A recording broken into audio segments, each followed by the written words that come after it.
आज ही Doubtnut app download करें। Doubtnut पर होगा अब आपके सभी मैथ्स, केमिस्ट्री, फिजिक्स और बायोलॉजी डाउट्स का सफाया। बस अपने क्वेश्चन की फोटो खींचो, उसे क्रॉप करो और तुरंत वीडियो सोल्यूशन पाओ। Download now.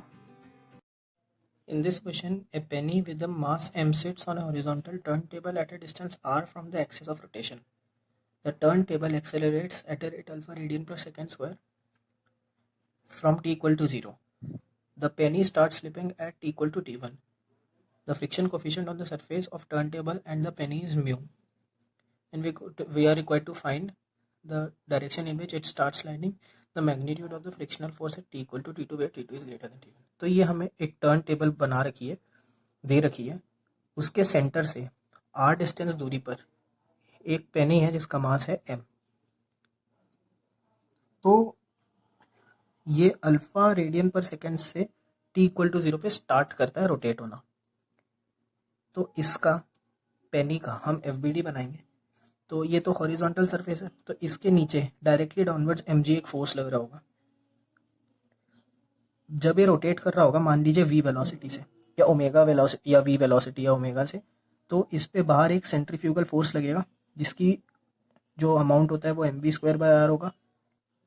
और जिस डायरेक्शन में रोटेट कर रहा है उस डायरेक्शन में लीनियर एक्सेलरेशन होगा, उसका होगा ma। और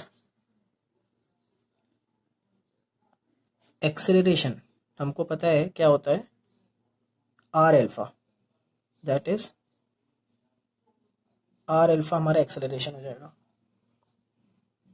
तो ma जो फोर्स होगा वो mr अल्फा हो जाएगा। तो ma equal to mr alpha आ गया। अब यहाँ पे दो फ्रिक्शन लगेंगे, एक मान लीजिए F1, एक मान लीजिए F2, दोनों फोर्स को अपोज करने के लिए। तो हमारे पास F1 जो होगा वो होगा ma के बराबर, और ma है mr अल्फा। एंड F2 जो होगा वो होगा mv²/r।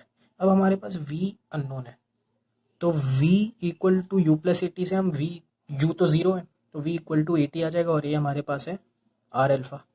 So v is equal to r alpha, और टाइम t1 पे निकाल रहे तो t1 टाइम हो जाएगा।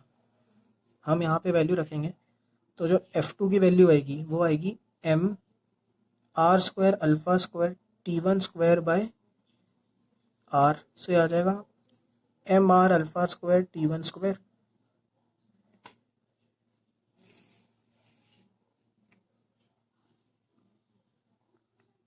फिर जो हम मान लीजिए नॉर्मल की डायरेक्शन पे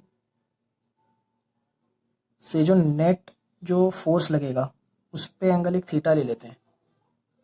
तो जो हमको डायरेक्शन निकाल ले तो थीटा से डायरेक्शन निकल जाएगी, तो हम tan थीटा निकालेंगे। यहाँ पे tan थीटा होगा हमारे पास साइन थीटा अपन कॉस थीटा। तो साइन थीटा होगा परपेंडिकुलर अपॉन बेस, तो परपेंडिकुलर होगा ma।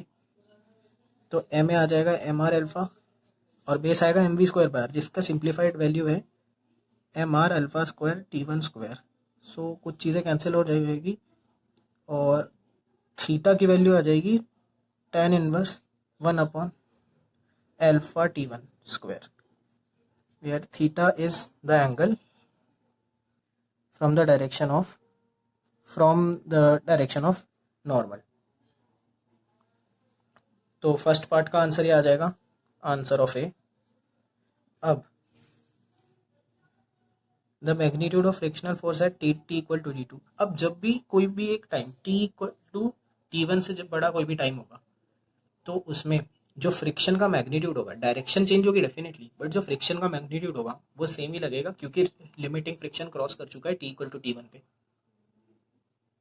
और यही हमारे पास प्रॉपर्टी होती है फ्रिक्शन की। तो इसका मतलब ये हुआ at any time t2 greater than t1, magnitude of friction force is equal to mu mg, जो कि हमारी लिमिटिंग वैल्यू है। तो ये आ जाएगा आंसर बी।